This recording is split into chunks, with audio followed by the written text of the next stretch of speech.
Your Credit Matters segment today being brought to you by rsrdebtfree.com. rsrdebtfree.com. Do you have or do you know anybody that has unsecured debts, credit card debt, private student loans, personal loans that they can't pay off in the next 3 to 4 months, 2 to 3 months? If you do, there are solutions out there. I love listening to people that talk about, oh, Ron, I've got a 3% mortgage. I've got a 4% mortgage. Yeah, and you got $50,000 in credit card debt at 29.9%, or on average at 22.84. Yes, I know the numbers. You put those in there, weighted average of your blended household interest rate comes up there somewhere in the neighborhood of 8, 9, 10%, but you want to keep it because you're happy you got a 3% mortgage. Now, I think, Josh, don't we have that one? RSR 3%, RSR3PCT.com, RSR3PCTloan.com, RSR3PCTloan.com. Take a look at that. It shows you how a 3% loan will kill you because you don't take action. There are options there, RSRdebtfree.com. Let's take a look. Save money by understanding how credit card interest works. We're going to talk about that. Credit cards display their interest rates as an annual percentage rate, or APR. Your card's APRs can depend on the type of card, current market rates, and your FICO score, and the rates will determine the amount of interest that could accrue on your card's balances.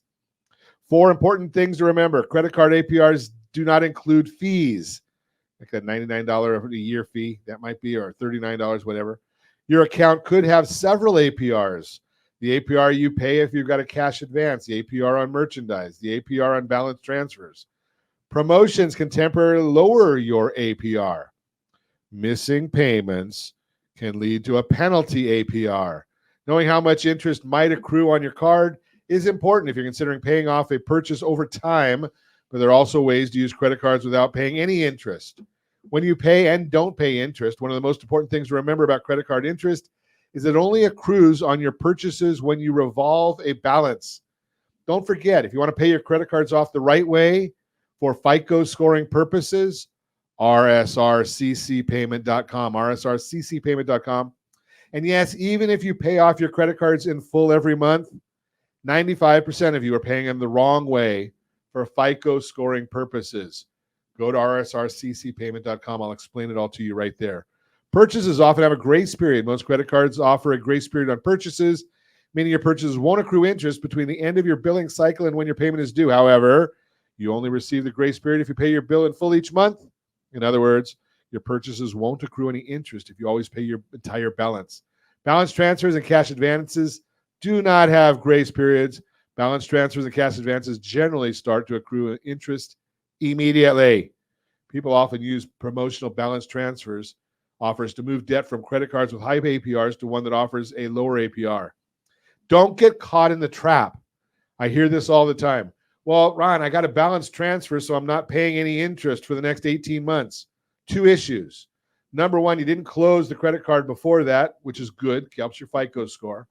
But a lot of people, they transfer the balance to the new card. They have no payments for the 18 months.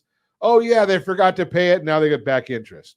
Or they build up the debt on the prior card because, hey, I got a zero balance and I can go shopping today for something that I don't need.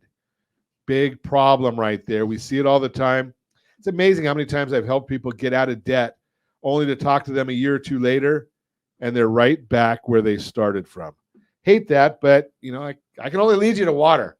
I can't make you drink anything there. That is Your Credit Matters, brought to you by rsrdebtfree.com. rsrdebtfree.com.